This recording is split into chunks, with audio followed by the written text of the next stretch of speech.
Coach Phipps, it is Pac-12 championship time. Oh my gosh, has this season flown? The Cougars ready? We're really ready, and you're exactly right. The season has flown by.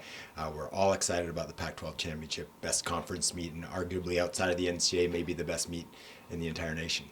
So really, there is no reward except for in itself. The champion of the Pac-12 conference does not advance any differently than all the rest of the teams in the Pac-12. So how do you get your kids motivated for this Pac-12 conference championship? Yeah, and it's interesting. You win the best meet in the nation. It really does nothing for you except for bragging rights, and it's a huge accomplishment. But this team's so excited about Pac-12, and I think anybody that goes to the Pac-12 meet or has been to a Pac-12 meet is very motivated and very excited. You show up and you see, including ourselves, the top teams in the entire nation.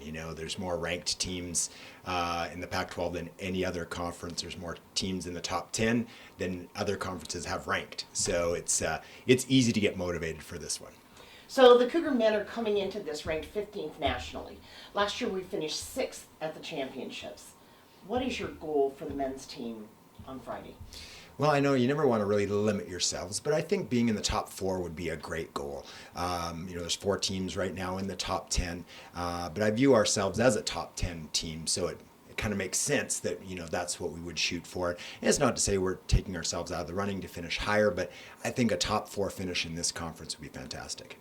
So at this point in time, are you telling specific runners the strategy is make sure you're ahead of somebody in a blue jersey or somebody in a red jersey? We do. We'll have a very specific game plan going in, and kind of divide the race up into 2, similar to what we typically do. But our approach will be the same, but we will be focusing on a couple of key schools. So you take 10 runners, and out of that 5 score, and the rest are displaced. But do you have a strategy for each one of those runners? We do. We have an individual strategy, but we also have a team goal as well, and a team strategy as well. And really it's important for our runners that say aren't typically in our top 5 to run as if they're going to be in our top 5. We do have a lot of depth, but the only way that depth really pays off is if our 6, 7, 8, 9, and 10 runners are running like they want to be and can be in our top 5. And from 1 through 10, we have guys that can absolutely all run in the top 5. So of the 7 men that went to the NCAA championships last year, all 7 of those are back on the team. That kind of experience running at that high level, is that a benefit right now as we start the championship season? It really is. I think the experience they gained last year, but then also the meets that we went to this year. We snuck into that Notre Dame meet at the last minute, and then going to a meet like Wisconsin, huge experience. It benefited us a lot from rankings and earning points towards NCAAs, but I think experience running in an elite field really pays off when you go to a meet like the Pac-12.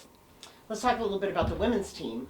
Not ranked, very young. How do you expect them to do at this conference championships? What are your expectations for them? Yeah, we are very young. We're going with five freshmen and 2 sophomores in this group, and it's about gaining some experience. And this is a group that's down the road is going to be very, very good, but you need to gain that experience, and there's only one way to do it. You kind of get thrown to the wolves a little bit in the Pac-12 on the women's side. Again, just absolutely fantastic, 7 ranked in the top 25. So we'll have, again, some individual goals and some team specific strategies throughout. I think we'll obviously, I don't want to say obviously, but we've been led by Devin the whole year, and I think she's really ready for a big race. Let's talk about the elephant not in our room, but after you fly to Tucson, that would be the heat factor. Looks like on race day it's going to get to a high of 97, but you're racing in the morning, so it should only be in the mid-80s.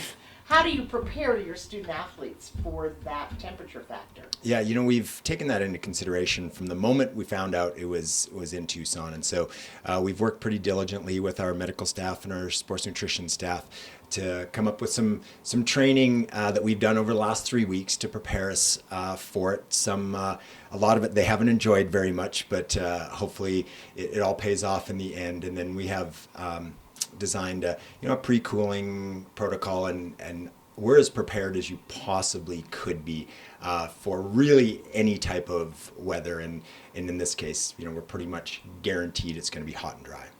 All right, well, good luck to the Cougars Friday morning in Tucson for the Pac-12 Championships. Thank you very much, and go Cougs.